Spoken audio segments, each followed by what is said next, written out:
Hello everybody, I am just under the ocean surface in Subnautica today to show you the solution to my Bermuda Triangle puzzle that I created for Subnautica fans. I'm excited to say that it was completed and solved first by Erik P. I hope you enjoyed it and had some fun figuring things out without having a guide or a PDA to fall back on. That's really why I made this puzzle, was because it seems like there is a guide for everything on the internet and it makes games way too easy sometimes.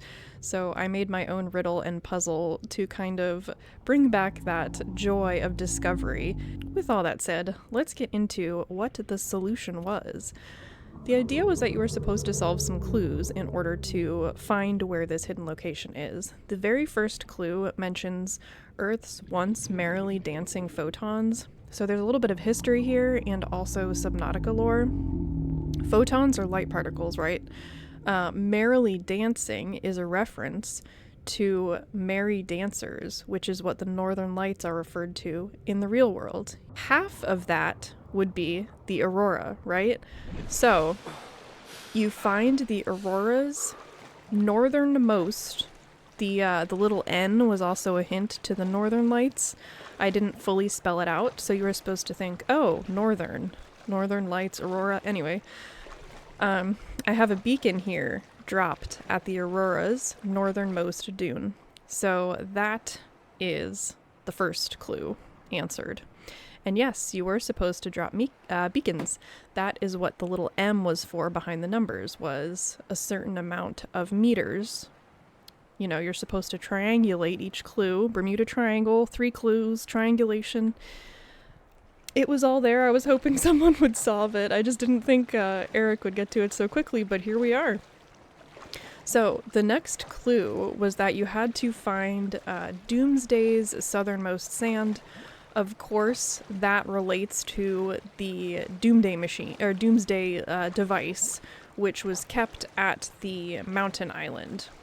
It's called the mountain island, right? The Sunbeam Death Ray Island.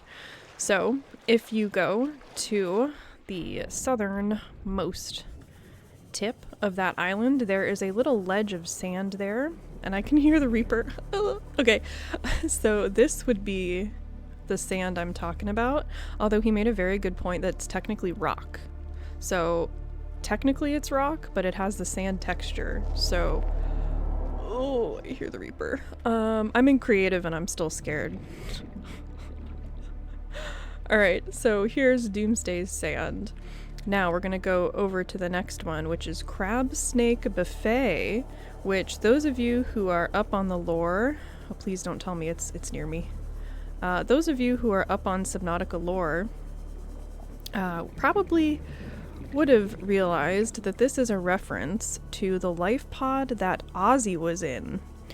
So, if you go towards the Jelly Shroom Caves and you find the life pod there, Ozzy's life pod, he was the Crab Snake Buffet. So you put a beacon right on his marker.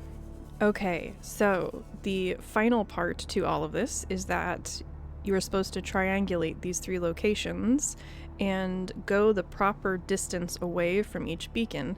And so let's do that now. Let's see. So Crab Snake Buffet is over there. That's 950 to 960. So we actually have to back up a little bit. We got to go this way. And then how far do we have to be from Doomsday's Sand? 500. So we got to go this way.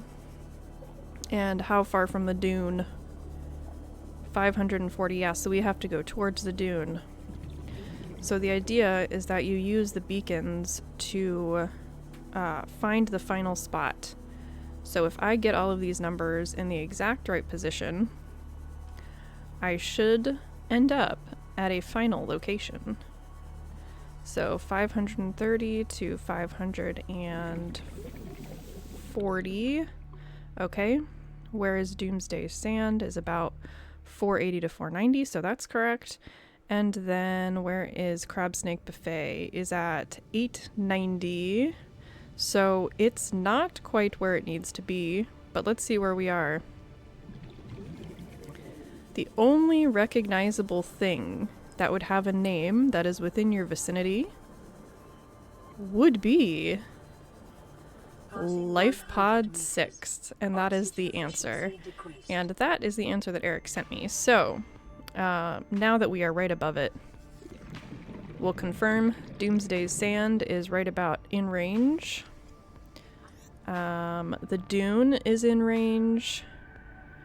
And also the Crab Snake Buffet is in range. So those are all of the correct distances away in order to take us to Life Pod 6. So that was my Subnautica puzzle. Again, congratulations to Erik. I'm just so happy that it was looked into and it was done and completed. I really take a lot of joy in making puzzles like these. The last time I did this was for an Outlaws of the Old West server, where I made clues based on the static map's location as well, and it led people to a buried treasure chest that I hid as the server owner, and it was dug up a few times, and I thought it was a really cool thing. So anyway, I'm gonna throw these two videos in a playlist, and I'm gonna keep making little puzzles like these. If you have any suggestions for games you would like to see me make puzzles like these in, I would love to hear them in the comments. This is something that I definitely want to keep doing. I don't care how popular it is. I don't care if the algorithm likes it. It brings me joy, so I'm going to keep doing it. I think there's a lesson in there somewhere. But anyway, that is it for me today, guys. I got to get back to editing my Windrose videos. I hope you all are enjoying your games, particularly if you are messing around in Subnautica. I will see you all in the next video.